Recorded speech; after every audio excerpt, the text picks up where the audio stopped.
Hi, everybody. Thanks for tuning in to the Coaching Call podcast. On this podcast, we'll cover various types of coaching by trainers in sports, martial arts, fitness, and business. We'll discuss each coach's methods to getting the most out of their respective athletes or clients and how they attempt to change the platform in which they coach. Join us on a fun adventure as we discuss unique coaching styles. Coaching is a universal part of how we get others to get something done. Join your host, Rafael, and his guests on this unique journey in coaching. Hi, I'm Sifu Rafael, and this is the Coaching Call podcast. If you enjoy this episode, please subscribe and leave a review. This episode was made possible by listeners like you. Good morning, Amethysta. How are you? I am doing okay. How are you? All right. Thank you for coming on Coaching Call. Thanks. We want to get into who you are and how'd you get here, right? What a huge question. Yeah. So let's start. Um, Where were you born? And who would you say influenced you? This is a question I usually ask of all my guests. Where were you born? Who influenced you before the age of 10, would you say? Oh my gosh, before the age of 10. So, well, I was born in Los Angeles, in California, and that was in the 1970s, far enough back.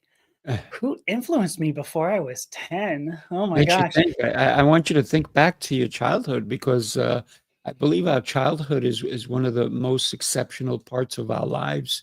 And sometimes we forget it.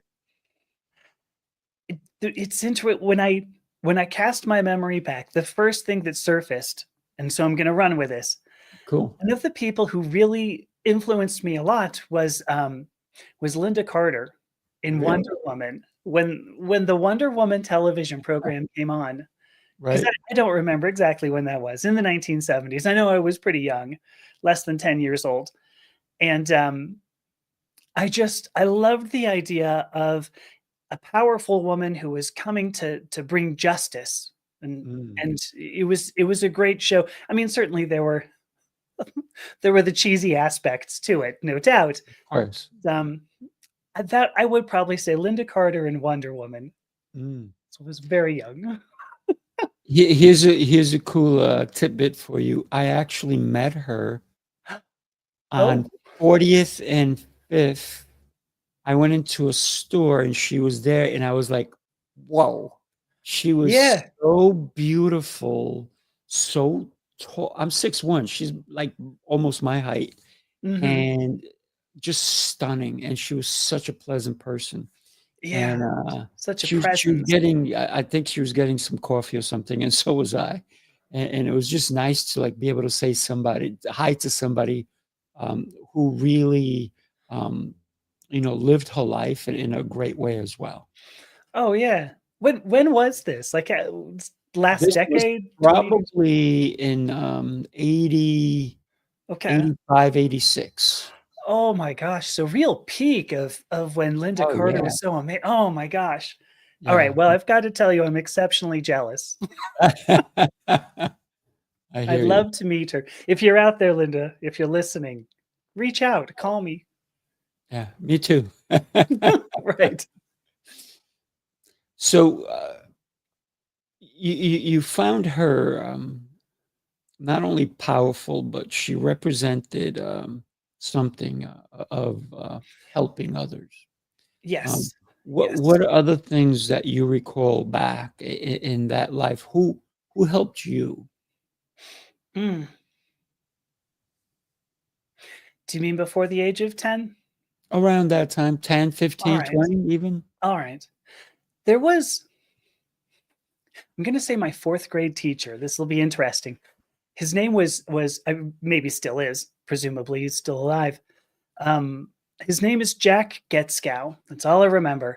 Mm, He gave me, so it was fourth grade that I recall. So I guess I would have been 9.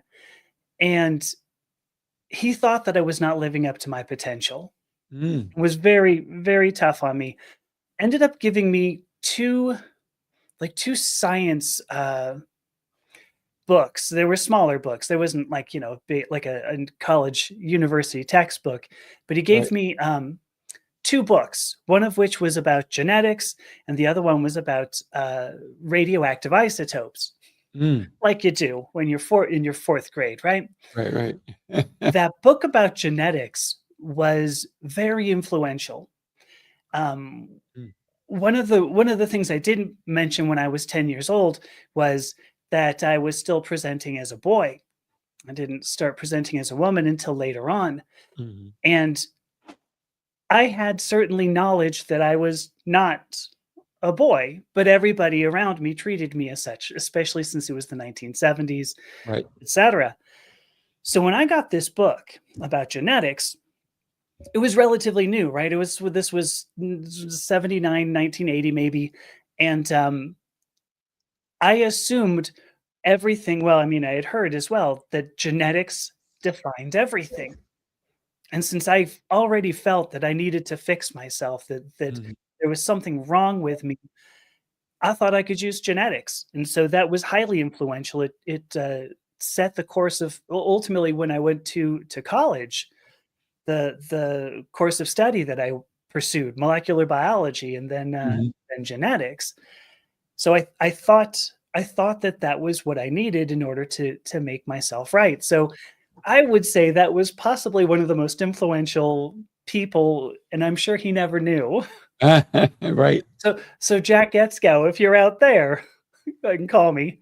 right. And look at that influence. Did you know? So Yeah.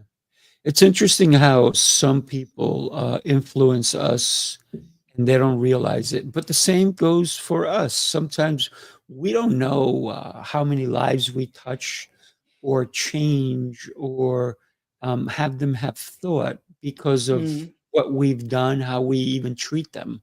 Right? right, Uh, I'm sure that there were people, who influenced you because of the way they treated you, whether it was good or bad, right? And same for me and anybody else listening to us. It's the actions that we take every single day that affects those around us. right. Agreed.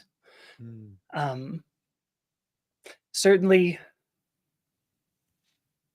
certainly, my family in my early years were very influential. Like I said, I had I had my own sense of identity, and I was called wrong, Mm. and I think that's really damaging to children. And I know that this is a matter of much debate today. Right. Should you encourage your children to explore who they are, including in gender and sexuality ways? Um, and all I can say is that if we don't, what we do is prove to our children that they're wrong, not that their actions are wrong, that Mm. they as humans are wrong. And that was what I learned growing up. And I mean, at this point, I'm trying to make peace with all of this, obviously, because I'm old enough now that maybe I can make peace with it. But I will certainly say my parents, the people around me as I was growing up, my family around me was highly influential just in the way of making me feel wrong. Mm. It set a lot of course for my life. In fact, for what it's worth, believing I was wrong probably played into why I liked Wonder Woman so much. Her sense of justice, her sense of there was a clear understanding of what was right and wrong in the television program. And then when I learned about genetics, I thought, well, this is ways to set right what has been wrong. Mm. So I feel like there's a lot more that I could say, but I'm I'm gonna No, no, hold it's back. it's good. No, let's not do me a favor, don't hold back because this is a topic that a lot of people don't want to talk about. So when you Right. told me you were going to be talking about this, I'm not one of those people who are afraid of repercussions, if you will, what people are going to Mm, even think about me because we're having this conversation. I think that all conversations need to be had so we can air everything out, so we can help people understand, even if we personally don't get it, what is somebody else going through? What is it that makes us unique? What is it? Look, we all have different fingerprints. We're all individuals, And there's, even with twins, there's nobody alike, right? Because they Right. have different sets of fingerprints, right? You you can tell if you're a parent and you want to know which one of your twins did the wrong thing, you can fingerprint it, right? But we're not going to go into that depth, right? But here's the I thing: hope not. when we need to have conversations, we should be open to listening to both sides. And I think what happens in the world and why our world is so divided is because only our opinion matters. Yes. Oh, we have cognitive biases that play into that. Mm. We don't like being challenged. Right. I just a couple of weeks ago I started a course on hypnosis. So to become a certified hypnotist. Um, and I started this because the queer community, and I'm going to use this in a broad sense now, not just transgender, not just gay or lesbian, bisexual, all the letters in the acronym, we face trauma daily. Mm. I started off saying, I liked Wonder Woman, and possibly somebody went, "Oh, what a cute little girl that would have been." And then I said, "No, actually, that was a little boy." And perhaps people went, "Whoa." Right. My point was going to be, as a transgender woman, I end up coming out all the time, and it is consistently traumatic. I mean, there are maybe thousands of people listening right now who I just came out to you, and that's hard. So Right. I guess where I'm going with this is to say that we do establish these patterns very early in childhood. We know that we establish these patterns before the age of 10. 7 to 10, we start developing more critical faculties that can allow us to challenge what's coming into us. But by then, we've established patterns that can be very damaging. And they were damaging for me for 52 years of my life until I finally pursued gender transition. And I knew I was going to by the age of 12. I knew Mm. I was going to, but I spent 40 years because of these established patterns, because of society telling me that would be wrong and then I was wrong. And Mm. yeah, it's very, very difficult. It's very damaging for children to grow up believing they're wrong. Right. And again, I don't mean their actions, because there's a difference between, your child saying, he's going to marry his friend, his good friend at school when he's young. All right, there's a difference between that and teaching the kid that, well, our religion says that you're just going to go to hell for Right. thoughts like that. And there's much more around that, but yeah, I am a very firm believer in allowing your child to explore who they are, because if they don't, then they never learn what's going to make them happy. We only Yeah. learn these things by experience. We can only judge an experience first by having it first. So I feel like I went off on a bit of a tangent, No, but no, you're good. Here's the thing, right? When I have two boys, right? okay, And I told my boys all along, I said, I'm going to love you no matter what. When you you make should. mistakes, I'm going to love you. Um, Whatever you do in your life, I'm going to love you, right? And they now know it's real, right? Because especially when they're going through teenage years, they don't believe me. They're not going to tell me anything. But Right, now my kids can actually talk to me. They call me. They reach out. They talk to me about the trouble they're going through or feelings they're having. But if they ever feared that I would be judging them, because I am no one to judge anyone. Amethysta, I cannot judge you. I am not your judge. I no, I can't judge my neighbor. I can't judge my partner. I can't judge my kids. right, That's not my job. My job is to maybe only judge myself and my actions and what I do. What I right, have to do is to be able to accept you as a human being the same way I accept my kids. Um, I don't agree with all the choices that some people make in their lives, but that's their lives. It's not my choice Certainly. to tell them what, they're wrong, Yeah. Yeah. Well, I mean, and like I would say that all this comes from established patterns, right? I mean, I think it's interesting you should bring this up, right? Because one of the big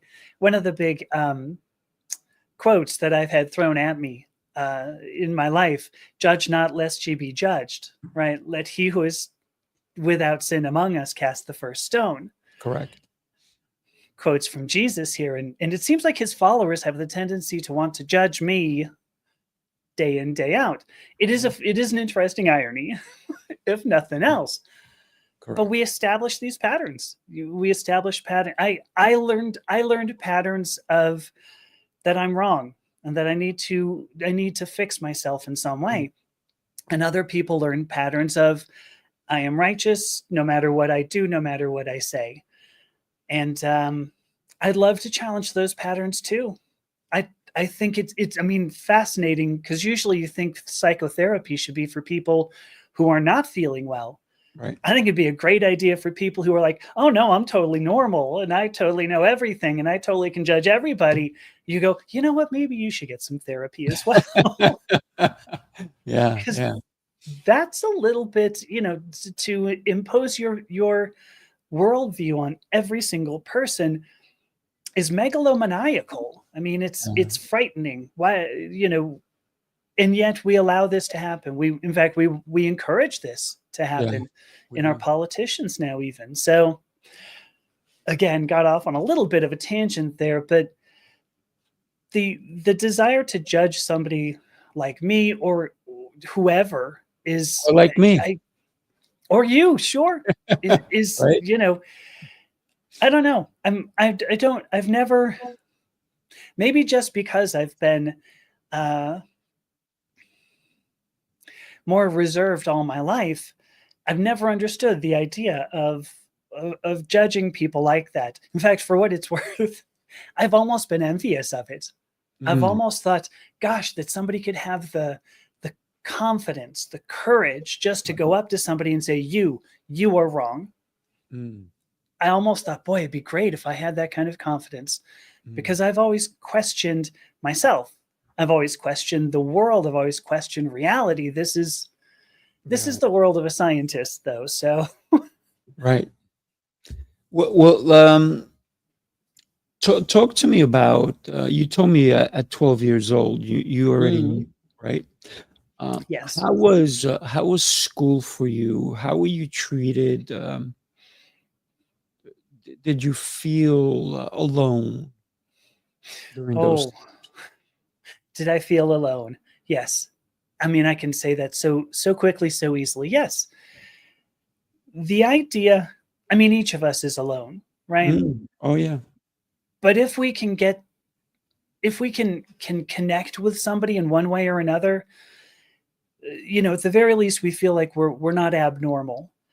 And I think growing up, I mean, I knew by 12 that I would transition gender. Is I want to clarify that, because certainly by 4 years old, I thought I was no different from my sisters. I have 3 sisters, and we all just did what children do, and it seemed completely normal. I mean, it looked like I was structurally a little different, right? But that didn't seem to I wasn't sure that would make a difference. Once puberty hit, and I was kind of I was a late, my puberty came late. It seems I actually have some sort of an endocrinological intersex characteristic that I actually don't process testosterone very well. And so my puberty came a bit late. Gotcha. My point being here that when puberty hit, oh my gosh, the changes, I just went, what the hell is happening to me? And I had never, I mean, the sense of isolation was just devastating. So, I was very much alone. Let me tell a quick story too. Sure, go for it. When I was 12 years old, somewhere in this area, 11 to 13, somewhere in this area, just before starting puberty, there was a a joke that I heard, and I kind of want to say it came from Johnny Carson. That's how far back this goes, right? I want to say it was Johnny Carson, but somebody said something about a Swedish vacation. And that joke stuck with me because I don't know if Sweden had just introduced some sort of gender affirming surgery. I really don't know. But I heard that and I said, wait a minute, all I have to do is fly to Sweden, get an operation, and I come back a girl? Perfect. I thought, how hard could it be for a 12-year-old to get on a plane to Sweden? Right? It was 1982. It should be easy for a 12-year-old kid to get a plane to Sweden. And then all my problems are solved. And maybe you're hearing this recurring theme of I've got to fix my problems, fix my problems, fix my problems. But so by 12 years old, somewhere in that area, 11 to 13, I was well aware that someday I would transition gender. I just spent a long time denying that I needed to, or that I was allowed to, Right.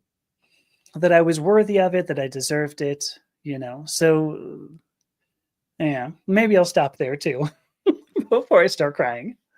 I hear you. It's very interesting when you talked about Johnny Carson, right? Because I used to watch The Tonight Show all the time.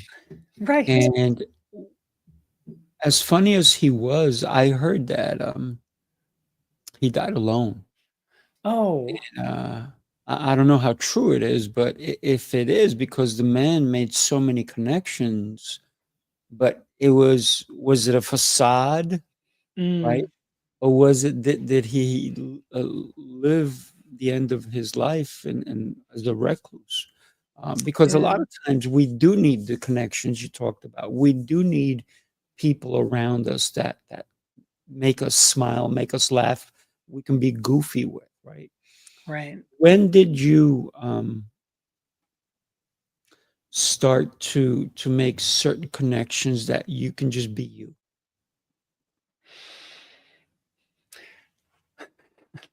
This will sound somewhat counterintuitive. When I was really, really utterly alone, I grew up in Los Angeles. I went to San Diego, UC San Diego, University of California, San Diego, for my undergraduate degree. And then I went to small town Georgia, University of Georgia, for graduate school. So I moved across the country. It was the most amazing culture shock I'd ever experienced. And I really hadn't gone far. I mean, by then I'd gone to Seattle. Yeah, I think that's it. Not a real change from LA. So I'm in Georgia. The culture was so different. I had no friends. I had nothing. And it was, again, it was very devastating. But when I got there, my hair was blonde. And so, because this, is not, this is hair dye, right? Did you? Are you sure? Know that? Yeah. I know so many people, they go, really? You didn't have that from birth? And no, I didn't. So my hair was blonde and it was, it was long and it's always been wavy like this.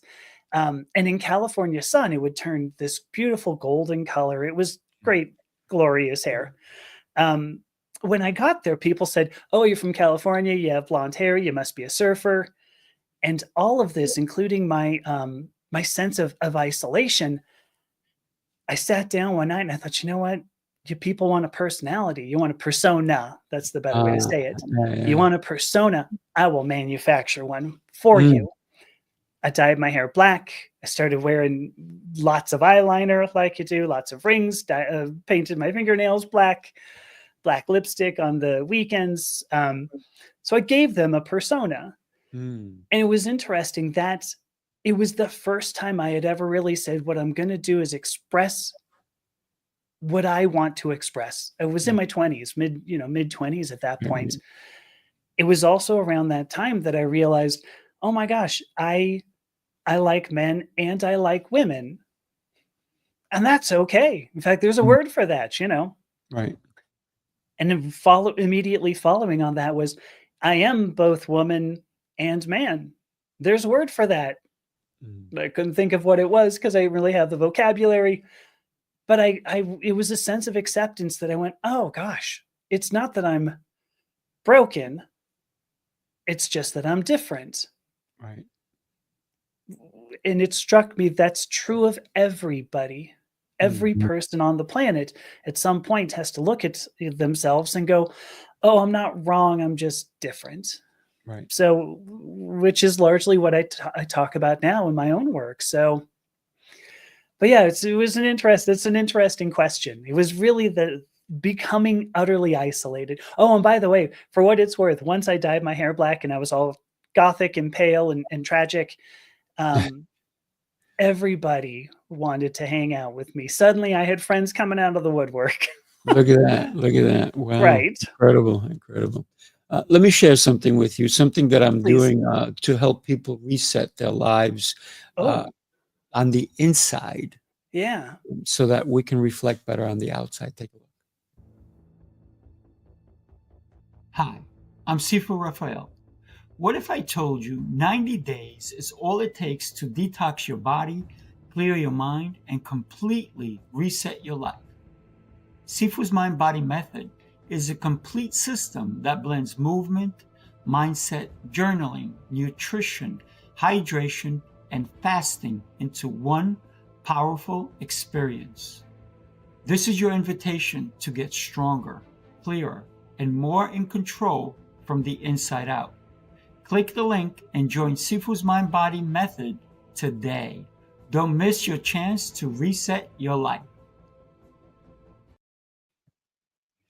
That's it.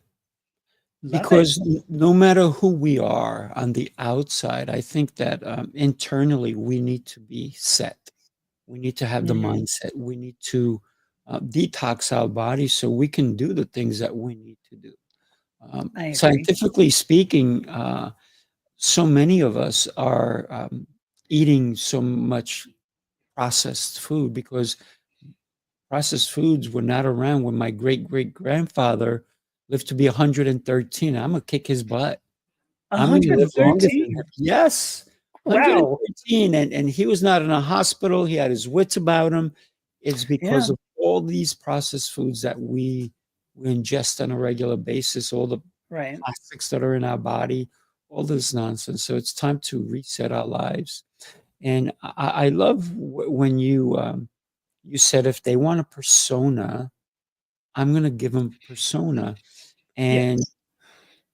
when you talked about being more gothic and pale, you said another word, and Tragic. yeah, that word I didn't like because you weren't tragic. You were just expressing yourself, I believe. And you said everybody wanted to hang out with you because Mhm. all of a sudden you were cool. Yeah. Yes. The For what it's worth, gosh, what is the movie? Clue. Um, in the movie Clue, Madeline Kahn actually has sort of a hairdo similar to this. She's all pale and dark hair. She's all dressed in black, Mm, and somewhere in the movie, um, the butler, Tim Curry, says, and we can look at, oh gosh, I can't think of what her character's name was. Maybe you recall, but somebody out there knows. But he says, and look at, Miss whoever being there all pale and tragic. And so that's where I get that pale and tragic. I was certainly very depressed and I was certainly gotcha. very unhappy. Um, so that's where that I was where got that phrase now came from. now I get it. Now I get it. But let me ask you, did you everybody wanted to be your friend when you Mm, became gothic, if you will. Did you make any real connections that you felt mattered? gosh, I mean, yes, one of the and this was not because of the way I looked. My graduate advisor, whose name is John Stickney, Professor John Stickney, he I didn't have a lot of I didn't have a lot of masculine influence growing up. Mhm. My parents, so when I was growing up, my father worked a night shift.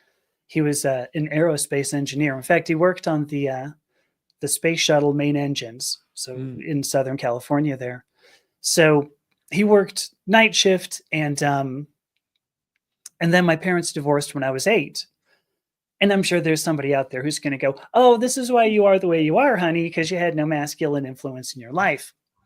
I wholeheartedly disagree, by the way. But when I met Professor Stickney, he was probably the first person outside of Jack Getskow, for what it's worth, who said, listen, I see a lot more potential in you than you're putting out. And I am going to push you and kick you and poke you from behind to make sure that you live up to some of this potential. Would John say that I hit that potential today? I don't know. I know he was disappointed when I graduated, got a Ph.D. in chemistry, and went on into technology. But there was one phrase that he would say, and I got it. You knew when you got this talk, like something was going wrong, right? Because he would do this kind of thing. He'd start off looking at you, and he'd say, listen, I need you to do some more stuff. And you'd go, I know I got a lot of things going on. And he'd look away and go, look, Amy, there are certain things you got to do. And you need to go and do them. You knew when you got that talk. And it sounds so simple, right? There are certain things you got to do and you need to go and do them. For some reason, it always hit me hard. And for what it's worth, I've used that same phrase as when I've been a manager. I don't think I've used it with my own kid. I'm not sure.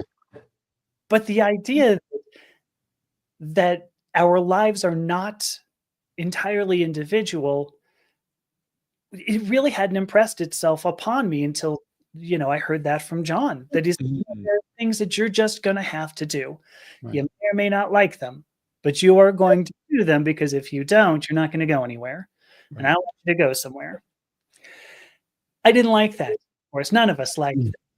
You get that talk, you're like, no, gosh, I was just out drinking too much last night. That's all it is. It's not that I'm a useless human being, but it made you think, there are things that we have to do. And that's because we are both individuals, but we all live in a social environment. Right. We have no choice but to, if nothing else, when we're born, presumably everybody out there knows this, but when we're born, you can't just go out and get a job with a drill and get an apartment with some guys and crash on their couch, right? You can't do that when you're an infant. So we have no choice but to live within a social environment. And so I think that was a very big lesson that was given to me. I still don't know how well I've really made good on any of that. But it's an important lesson to know. John was a huge influence on my life, whether he knows it or not. And it gave me some confidence to go and do things that I thought were right. For instance, not dropping out. I did finish my degree, but leaving chemistry to pursue what I thought would be more interesting to me, which was a career in technology as a software engineer initially. But he gave me some confidence to say, to realize that I have some control here. And that was important. That was hugely important for me. So he got a whole paragraph in the acknowledgments in my doctoral dissertation. So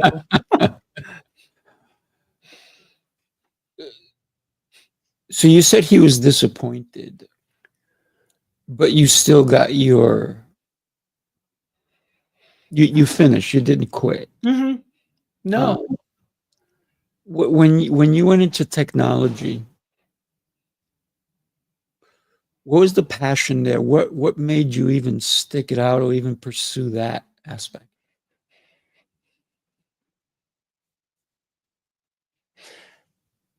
There's another somewhat recurring pattern that I've had in my life. So I went to college originally as a molecular biologist, right? And I studied genetics in particular. That was my intent. When I learned, and I went through about 3.5 years out of the 4 required for a molecular biology degree, I realized genetics was not going to fix me. But there was no fixing me. And I hate saying that, but there was no fixing me, at least with genetics. And so I switched over to chemistry. in part because I took a great course from a professor at UC San Diego. Mike Saylor is his name. And he had an undergraduate working in his lab and said, because I wanted to do something else. And Mike says, oh, you know what? Why don't you come work in my lab? I'll give you a job as a research assistant. And I went, oh my gosh, I could be like a real scientist. Get out of town. So I got almost all the way through a molecular biology degree, switched over to chemistry, and then took another 2 years, I guess, to finish my chemistry degree. Yes, 2 years to finish my chemistry degree. But I switched over because I thought, well, look, this is something that somebody believes in me to do. And so I finished up a degree in chemistry, and then I went to graduate school. There we go. Bo Hall. Hello, Bo. Stay weird because normal is boring. I agree. That's for sure. So I was going to look at comments. I didn't know there were any coming in. So Mike believed in me. Later on, John believed in me. And so I completed the Ph.D. in chemistry, but I switched over to technology because, again, I felt like I had sort of gotten all I wanted out of chemistry. I ended up going back. I live in Colorado now because after 10 years in technology, I said, you know what? I should probably go back to chemistry. I'm always searching for what's going to be rewarding to me. Right. Genetics was going to be rewarding. What's that? I said that makes sense. Yeah, it does. But I was rewarding to me to be in genetics. Then it was rewarding to me to be an electrochemist, and then it was rewarding to me to be a graduate student in Gothic and Pale and Tragic, and then it was rewarding to me to write software. And so I was following that. And when it stopped being as rewarding, I went back to chemistry. And so we live in Colorado now because I came to do postdoctoral research. After 10 years as a software developer, I came back, I did some postdoctoral research. I taught chemistry here at Colorado State University. And then after a couple of years of that, I said, I could make a lot more money, which is very rewarding. And money so I doesn't hurt, right? No, it doesn't. It doesn't. But when I went back more to be a technical manager. My intent was to try to develop other people. By that time, I guess I was 37, 38. Yeah, 38. Or maybe 39. And so I said, I want to develop other people. Became a manager, and that was hugely rewarding as well.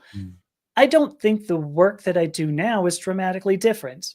I mean, I went from writing software to writing articles and making videos and talking to you, Sifu Rafael. And but I don't think it's really that different. What I do is try to grow people now, and that's hugely rewarding. So I think John was disappointed.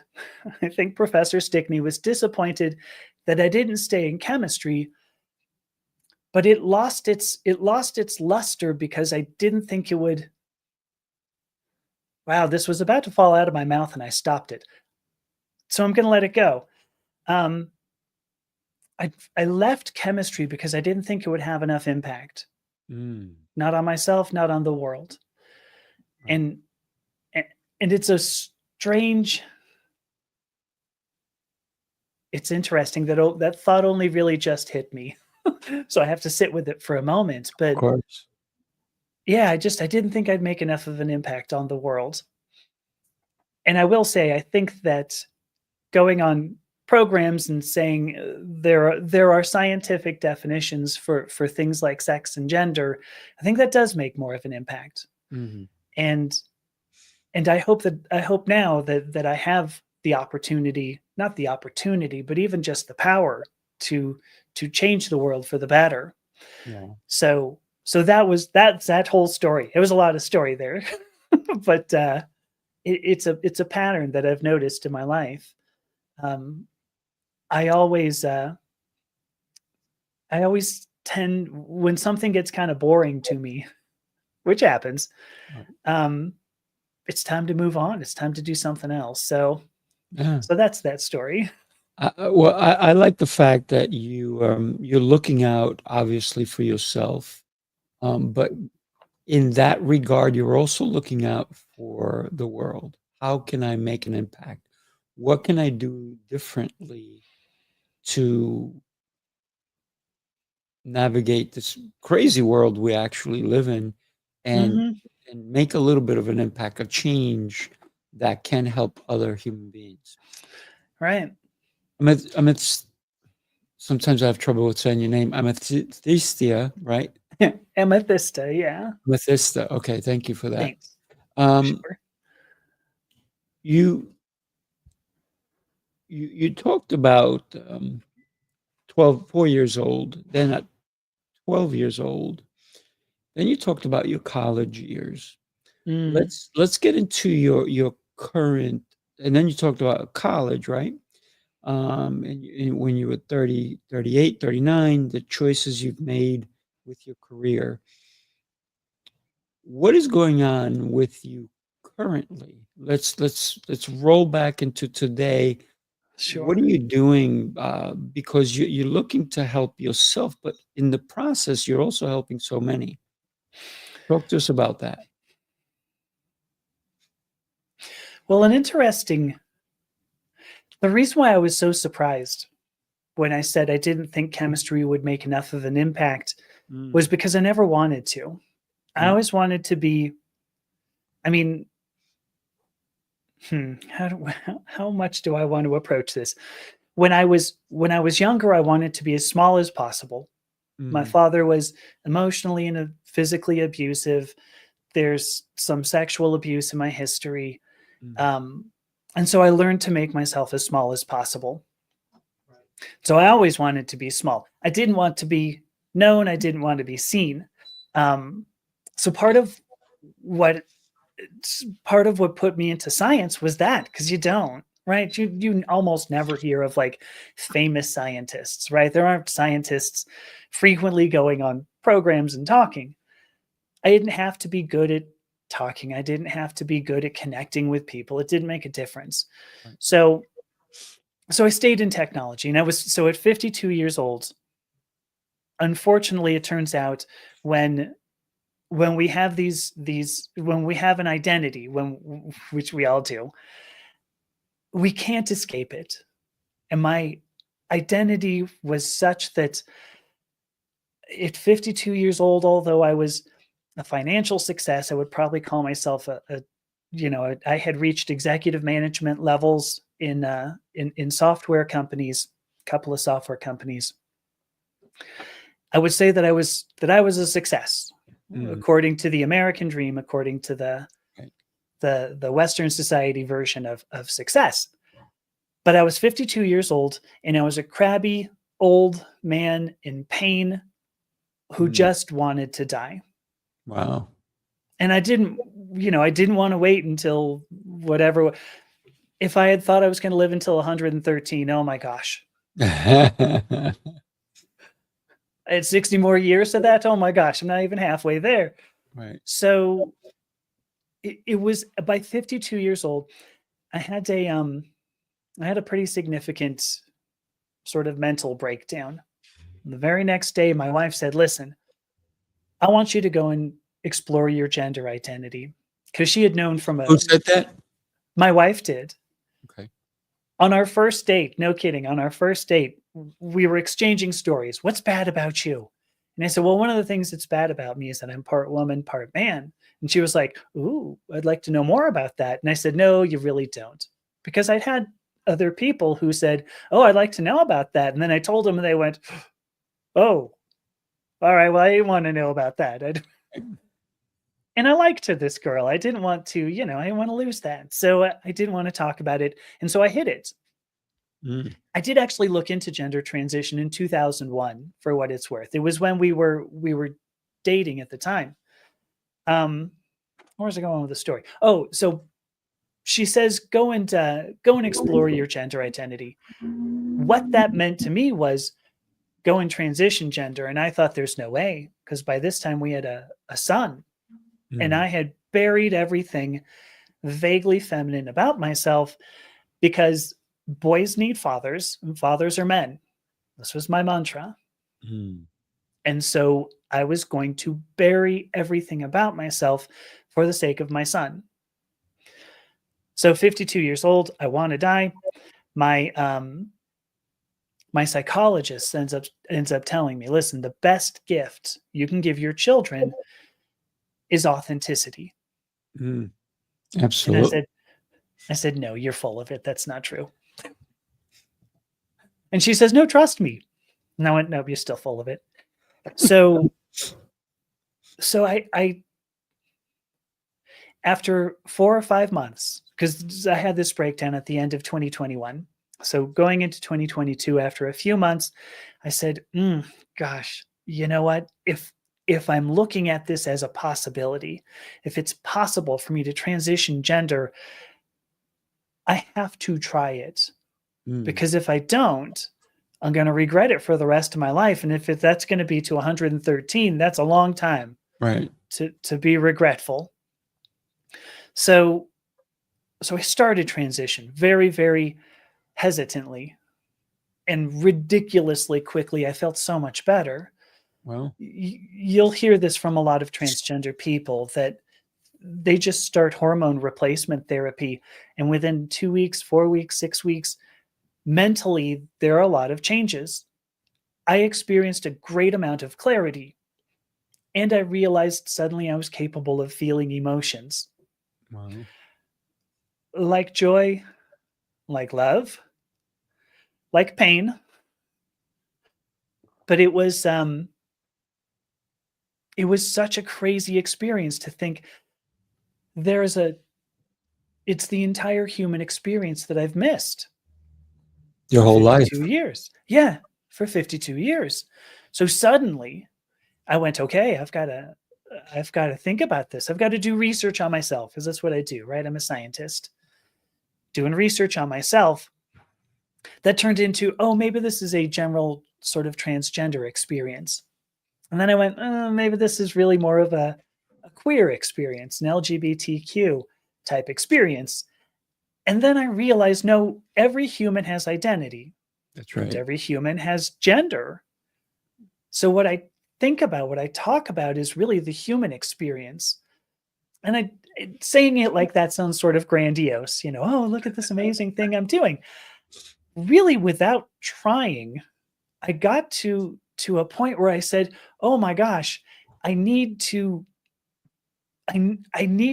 say this message out loud, because if I don't, the human race loses out on being you, right? Yes. We need to believe in ourselves, because this is the only thing we've got. So I never wanted. So I thought, forgive me here, I got a new piercing about 6 weeks ago, so I'm playing with it still. I never thought I would actually be the kind of person who would make videos and put myself out there. But as soon as I started transition, it was very interesting that I came into starting gender transition right when all the political difficulty occurred. Right. I don't know if that was for a reason, whatever the universe was trying to make of me, maybe. But that's what happened. So I never went into this with the intent of trying to help people, because I didn't want to. I wanted to make myself as small as possible. But there is something about becoming who you are. There's something about seeing yourself in the mirror. Because 52 years, I didn't do, well, 53. It was more like 53, because it took a while to get to the end of a social transition. Right. I didn't see myself in the mirror. Mm. And I don't think that is a transgender experience. I think that's a very common human experience. I think there are billions of people out there who wake up in the morning and look in the mirror and go, I wish I were somebody else. Oof. That's such a powerful statement right there, because that is so true. And I don't think they want to be somebody else. What they want to do is be authentic. They want to be who they already know they are. Yeah. It's not that they want to change who they are. They want to be who they are. That's really important. And that's what my work is now, is try to talk about the human experience. We have politicians who want to define who we are based on, a doctor looked at you at birth and goes, oh, I don't know, I think let's stick an F on the birth certificate. Let's stick an M on the birth certificate, as if that defines our identity for 113 years. And it doesn't. It never will, because humans are so much more complicated. We have our physical body, we have our cognition, our thoughts, our feelings, we have the behavior that we choose that in part comes from pressures from our social environment. The idea that the structure of one small part of our body that we end up not being able to use for at least the first decade of our lives. And I don't know if you've noticed, but most of my life has not been during the reproductive act, the act of reproductive. So that means, we just have much bigger lives than that. And I think that's an important point to get out there. So anyway, that was a really long-winded story just to say, I didn't intend to help people. I'm still at a point where really I just kind of look at what I do and I go, because somebody's got to say it. Yeah. Yeah. And it's now coming from the standpoint of a transgender woman. But if you look on the website, this Purplepaw clan that keeps coming up, if you look on that, there's a whole paragraph about how, I think about identity, I think about science. Oh, and I happen to be a transgender woman, because I think that's ancillary. Mm-hmm. It is completely ancillary. That's not who I am. I'm not a transgender woman. I am a scientist and I am a human. And it so happens I dress like this, Right. and purple hair. Another thing, not quite as tragic anymore. Right. Exactly. So I think that there you go. What you're doing is you're helping people have a voice, right? People Yes. who maybe didn't have a voice before, right? So many people don't have a voice, but yet they're afraid of what others will think of them. Yes, that's what it is. Yeah. There's a lot that I could talk about in terms of my own theory of identity. Let's talk about the science and story of identity, because that's what we labeled this. So let's talk about that. I think that would be cool. Right. Because there's science is based on. So I love that you used the word science. You didn't say the word biology, right? Because you came up with this. Came up with the title there. Science is based on observing the universe. Right? That is the process of science. We don't look at science and go, oh, well, it's a collection of facts, because that's not science. Science is a process. It's not a destination.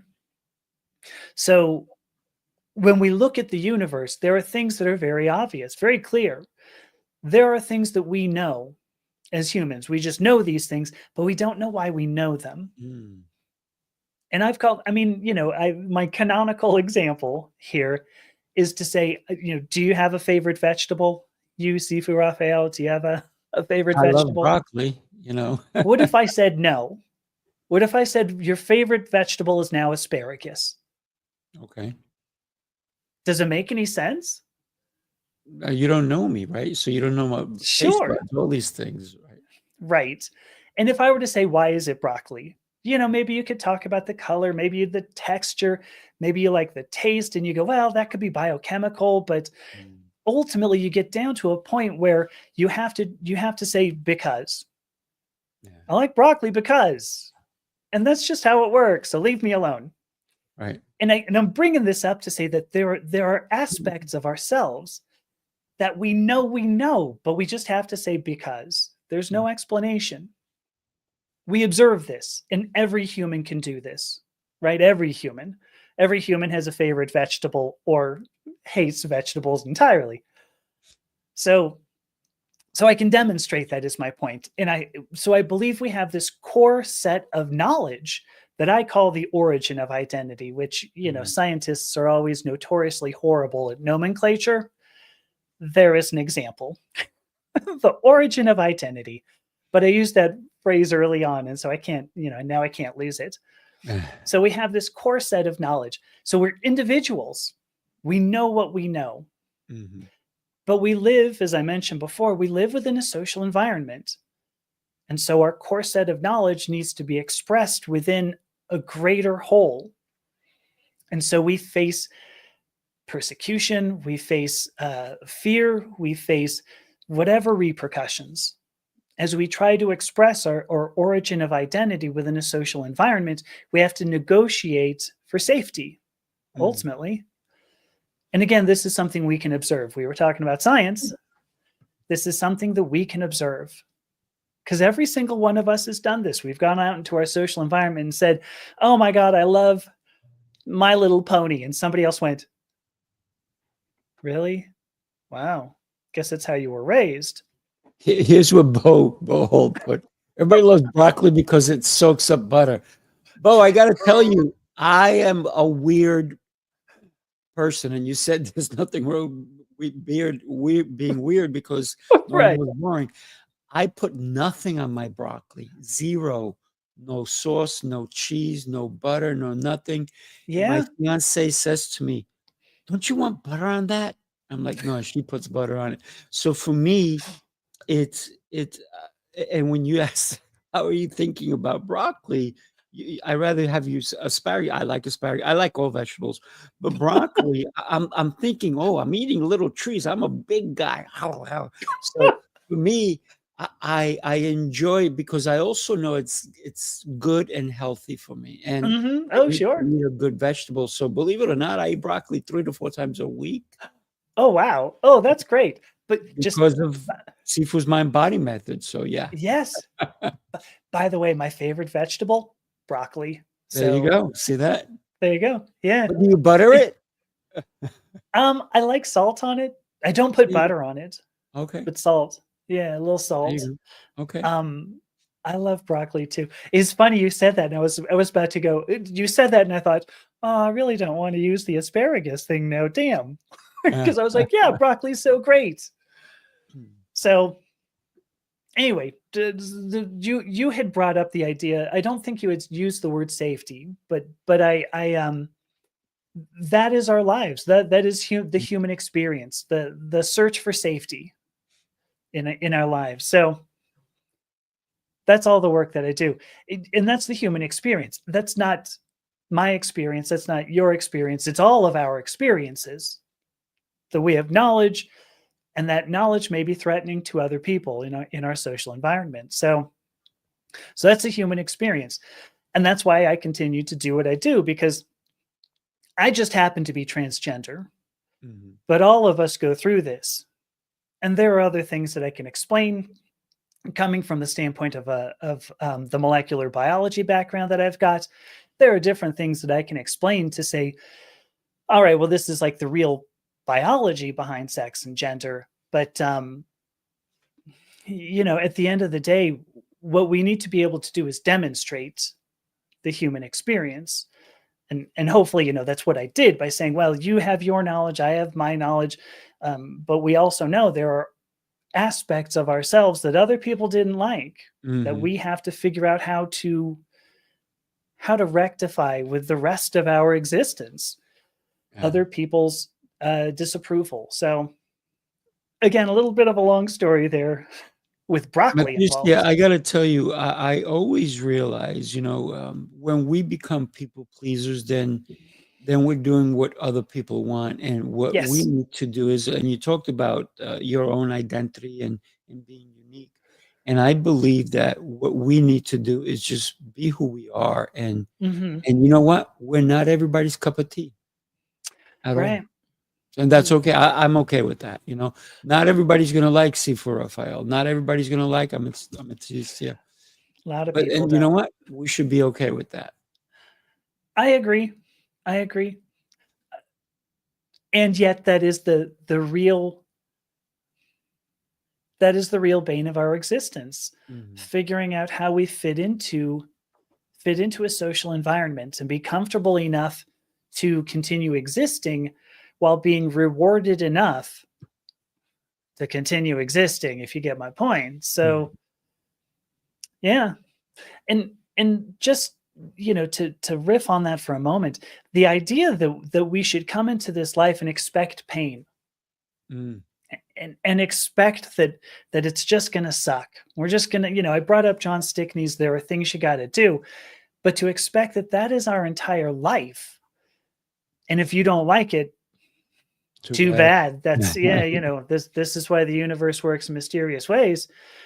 It's not, it doesn't help. It leads to a population that is absolutely miserable, and then you've got a world where everybody is miserable. And I'm sure you know this. The more there have been several studies done.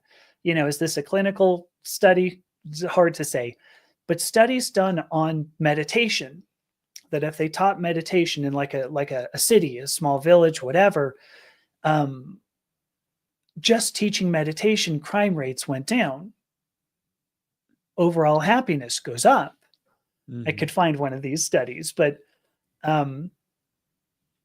by engaging who we are as people, the world gets better. You don't just feel better, the world gets better. Like, isn't that's a pretty good goal? Right. So yeah, to try to put together a society that goes, what we need to do is just make sure you don't get out of your box, is counterproductive. Ultimately, if what you're looking for, I forget the exact phrase from the Constitution now, but if what you're looking for was it general tranquility? How's that go? If what you're looking for is peace across the land, if what you're looking for is a happy constituency, the best thing you can do is encourage the people in those constituencies to be themselves. Yeah. Because we're not homogeneous. So we're not. I got to tell you, what a great conversation we had today. Thank you for taking the time. Yes. So we have your I'm going to put your website across. What can people expect? You got 45 seconds. Tell us what people can expect when they go to it. Sure. All right. So at Purplepaw Clan was literally released yesterday, April 30th. There's all of my writing, all of my podcasts, all of the videos that I do. So that's my thought leadership. I also do one-on-one actual identity guidance, where I'll work with you as a project manager to explore who you are so that you can become your best self. There we go. I don't even think that was 30 seconds. How was that? You hit it. Boom. You did exactly right? what you needed. That was like great. I had a 20-second pitch already ready or something. Look at that. Yeah. It's, when it matters, then it's easy, right? Oh, sure. Well, I want to thank you today for a great conversation. Again, everybody, thank you for logging in and checking us out. And thank you for Hall for coming in and making your comments and making us laugh about broccoli. So thank you, everybody. Do me a favor. Somebody needs to hear today's message. Share this show. Don't be shy. Share it, because this is an important message for all of us. Thank you. Tell me your name. I want to say it, and I never want to forget it. Amethysta. That's why amethyst. Okay, amethyst. Yes, like the purple gem. There you go. Hello. I don't know why I was having trouble with that. But thank you so much. Hang on for a minute. Everybody have a beautiful rest of your day, and we will talk soon. Everybody, take care. Thank you. Bye.